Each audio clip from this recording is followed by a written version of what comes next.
बीजापुर में लगी भयानक आग। शहर बीजापुर के नेशनल हाईवे पर मौजूद HMK automobiles car service centre में कल रात तकरीबन 2 बजे भयानक आग लगने की वजह से काफ़ी नुकसान हुआ है। आशंका व्यक्त की जा रही है कि ये आग शॉर्ट सर्किट के कारण लगी होगी।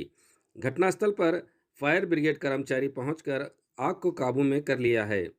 पुलिस इसकी जांच में जुटी हुई है। अब पुलिस की जांच के बाद ही पता चल पाएगा कि ये आग लगने की वजह क्या है। ರಾತ್ರಿ ಬೆಂಕಿ ಹತ್ಯದ ಆರ್ ಯಾರು ಹಚ್ಚಾರ ಏನೋ ಗೊತ್ತಿಲ್ಲ ನಮಗೂ.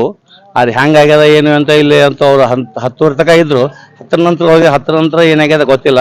ಆಮೇಲೆ ರಾತ್ರಿ ಅವರು ಮನೆಗೆ ಫೋನ್ ಮಾಡಿ ಹೇಳಿದಾಗ ಗೊತ್ತಾಗೋದು. ಅಲ್ಲಿವರೆಗೆ ಏನು ಗೊತ್ತಾಗಿಲ್ಲ. ಅದು ಒಳಗಡೆ ಒಂದು 19 20 ಗಾಡಿ ಇರ್ಬೋದು ಮೋಸ್ಟ್ಲಿ. ಅಲ್ಲಿಂದ ಅಲ್ಲಿವರೆಗೆ ಗಾಡಿ ಇರ್ಬೋದು. ಎಲ್ಲ ಗಾಡಿ ಬರ್ನ್ ಆಗ್ಯಾವ. ಮತ್ತು ಆಫೀಸಲ್ಲಿ ಎಲ್ಲ ಏನದಲ್ಲ ಎಲ್ಲ ಡಾಕ್ಯುಮೆಂಟ್ಸ್ ಎಲ್ಲನೂ ಒಳಗೆ ಬರ್ನ್ ಆಗ್ಯಾವ. ಅದೆಲ್ಲ ಇನ್ನು ತನಿಖೆ ಮಾಡಿದಾಗ ಗೊತ್ತಾಗ. HMK ಐತ್ರಿ. HMK ಕಾರ್ ಸರ್ವಿಸ್ ಸೆಂಟರ್ ಅದು. ಹೊಸ ಕಾರು ಇರ್ಬೋದು, ಅಷ್ಟು ಕ್ಲಿಯರ್ ಆಗಿ ಗೊತ್ತಿಲ್ಲ. ಇರ್ಬೋದು, ಒಂದೆರಡು ಹೊಸ ಕಾರ್ ಇರ್ಬೋದು, ಹಳಿ ಕಾರ್ ಇರ್ಬೋದು, ಮತ್ತೆ ರಿಪೇರಿ ಬಂದಿರ್ತಾವು, ಅವೆಲ್ಲ ಇದು ಆಗಿರ್ತಾವ್ರಿ, ಬೋರ್ನ್ ಆಗ್ಯಾವ. ಬೆಂಕಿ ಏನು ಗೊತ್ತಿಲ್ರಿ. ಮೋಸ್ಟ್ಲಿ ಅದು 1 ಗಂಟೆ ನಂತರ ಆಗ್ಯದ ಬೆಂಕಿ ರೀ. ಇಲ್ಲಿ ಪ್ರತ್ಯಕ್ಷದರ್ಶಿಗಳು ಹೇಳೋದು ನೋಡಿದ್ರೆ, ಇಲ್ಲಿ ಒಬ್ರು ಮಾತಾಡ್ತಾ ಇದ್ರು ಹೇಳಿ ನೋಡಿದ್ರೆ ಇಲ್ರಿ 1-1.5 ವರ್ಷ ಆಗ್ಯದ ತೆಗೆ ಅಂದ್ರು. ನಮಗೂ ನಾವು ಅಲ್ಲಿರ್ತೀವಿ ಜೋರಾಪುರದಾಗ. ಹಾ, ಇಲ್ಲಿ ಅಂತ ಈ ಹನುಮಂತ ಕನ್ನಮಡಿ ಅಂತಾರೆ. ಯಾರು ಒಳಗಿದ್ದಿಲ್ಲ. ಇಲ್ಲ ಎಲ್ಲಾ ಕಡೆ CC ಕ್ಯಾಮ್ರಾ ಇರ್ತಾವ, ವಾಚ್ಮ್ಯಾನ್ ಇಟ್ಟಿಲ್ಲ ಅವ್ರು. ಅವ್ರಿಗೆ ಗೊತ್ತಾಗಬೇಕು. ಮಾಲಕರು ಬಂದ್ರೆ ಅವ್ರಿಗೆ ಕೇಳೇ ಗೊತ್ತಾಗಬೇಕು ನಮಗೂ. ಹಾ, ಎಲ್ಲ ಸಾಮಾನು ಇದ್ದು ಒಳಗೆಲ್ಲ ಶೋರೂಮ್ ಐತ್ರಿ. ಮತ್ತೆ ಇವು ಏನೋ ಸ್ಪೇರ್ ಪಾರ್ಟ್ಸ್ ಎಲ್ಲ ಇದ್ದು ಒಳಗೆ.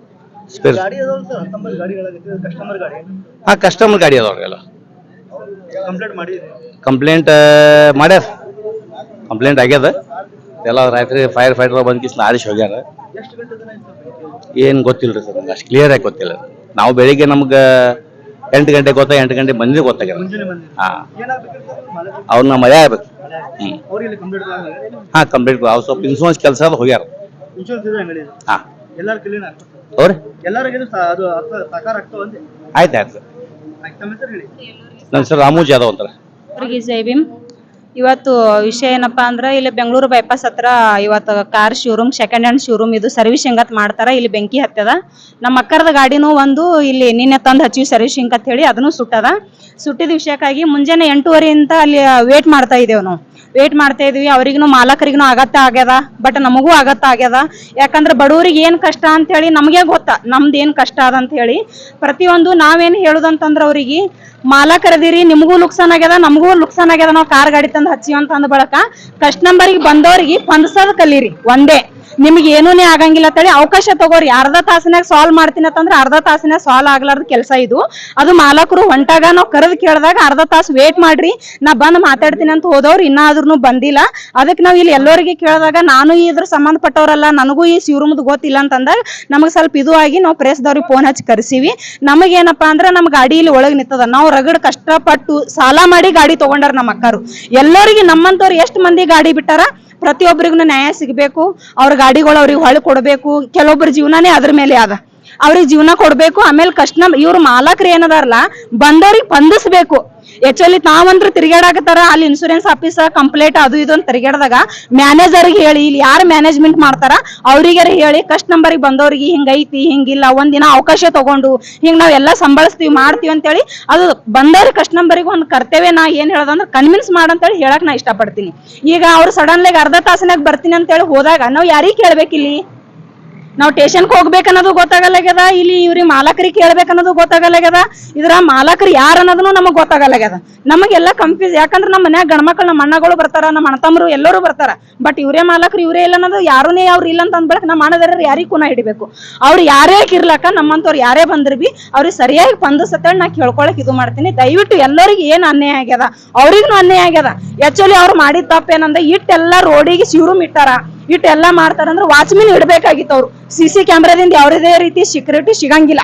ಅದೇ ಒಂದು ಮನುಷ್ಯ ಇದ್ದಿತ್ತಂದ್ರೆ ಇವತ್ತು ಆಗ್ಲಕ್ ಸಾಧ್ಯ ಇಲ್ಲ ಅಂತ ಅಂತೀನಿ ನಾನು. ಒಬ್ಬ ಸೆಕ್ಯೂರಿಟಿ ಗಾರ್ಡ್ ಒಬ್ಬ ಅಣ್ಣ ಇದ್ದಂದ್ರ 10-15 ಸಾವಿರ ರೂಪಾಯಿ ಪಗಾರ ಕೊಟ್ರಿ ಏನಾಗಂಗಿಲ್ಲ, ಬಂದವ್ರಿಗೆ ಊಟ ಕೊಡ್ತಾರತ್ ಇವ್ರು ಹೋಟೆಲ್ ಎಲ್ಲ ಅಂತೇಳಿ. ಒಂದು ಸೆಕ್ಯೂರಿಟಿ ಅಣ್ಣಾಗ ಯಾರಿಗಾರ ಇಟ್ಟಿದ್ರಂದ್ರೆ ಇವತ್ತು ಈ ತರ ಆಗ್ತಿದಲ್ಲ ಅಂತೇಳಿ ನನ್ನ ಅಭಿಪ್ರಾಯ ಅದ. ಅವ್ರಿಗೂ ತುಂಬಾ ನೋವು ಆಗ್ಯದ, ಬಟ್ ನಾವು ಅವ್ರಿಗೆ ಪ್ರೆಷರ್ ಹಾಕಂಗಿಲ್ಲ. ಬಂದವ್ರಿಗೆ ಏನದ ಸ್ಪಂದಿಸ್ರಿ, ನೋವಾಗೇ ಬಂದಿರ್ತದ, ನಮ್ದು ಏನೋ ಕಷ್ಟಪಟ್ಟು ತೊಗೊಂಡಿರ್ತಾರಂತೆ ಕಸ್ಟಮರ್ಗೆ ಹೇಳ್ರಿ ಹಿಂಗ ಆಗ್ಯದ, ಹಿಂಗಿಲ್ಲ, ನಾವು ನಿಮ್ಗೆ ಅನ್ಯಾಯ ಮಾಡಂಗಿಲ್ಲ ಅಂತ ಹೇಳ್ಕೊಂಡ್ ಹೇಳಿ ಇದು ಮಾಡ್ರಿ ಅಂತ ಹೇಳಿ ನಾನು 2 ಮಾತನ್ನ ಮುಗಿಸ್ತೀನಿ. ಇಲ್ಲಿ 20-22 ಗಾಡಿ ಅದಾವ್ರಿ ಸರ್ ಟೋಟಲಿ ರೀ. ಹೊಸ ಒಬ್ರು ಏನೋ ತಗೊಂಡು ಒಂದೇ ತಿಂಗಳೈತ್ರಿ ಗಾಡಿ ತಗೊಂಡು ಇಲ್ಲಿ ಸರ್ವಿಸಿಂಗ್ ಬಿಟ್ಟಾರತ್ರಿ ಹೊಸದೇ ರೀ. ನಮ್ದು ಗಾಡಿ ಇನ್ನ ಹೊಸದೇ ಅದ್ರ ಒಂದ್ 2-3 ವರ್ಷದಿಂದ ಐತಿ. ಹೊಸ ಗಾಡಿ ಹಳಿ ಗಾಡಿ ಟೋಟಲಿನೇ ಅದಾವ್ರಿ. 20-22 ಗಾಡಿ ಅದಾವ್ರಿ ಇಲ್ಲಿ. ಅವು ಅಷ್ಟೇ ಐತಿ ಅಂತ ಏನಿಲ್ರಿ. ಈ ತರ ಆಗ್ಯದ, ಎಲ್ಲ ಪ್ರತಿಯೊಂದಕ್ಕೂ ಸ್ಪಂದಿಸಿ ಎಲ್ಲರಿಗೆ ನ್ಯಾಯ ಸಿಗ್ಬೇಕಂತ ನಾ ಹೇಳಕ್ ಇಷ್ಟಪಡ್ತೀನಿ ರೀ. ಏನ್ ರಾತ್ರಿ ಸುಮಾರು 1:30-2 ಆಗ್ಯದ ಅಂತ ಹೇಳಾಗತ್ತಾರಿ. 1:30-2 ಸುಮಾರು ರೀ. ಬಟ್ ಅವ್ರ ಮಾಲಕ್ರಿನ ನಮ್ಮ ಹತ್ರ ಏನೂನೇ ಮಾತಾಡಿಲ್ಲ ಸರ್. ನಾವು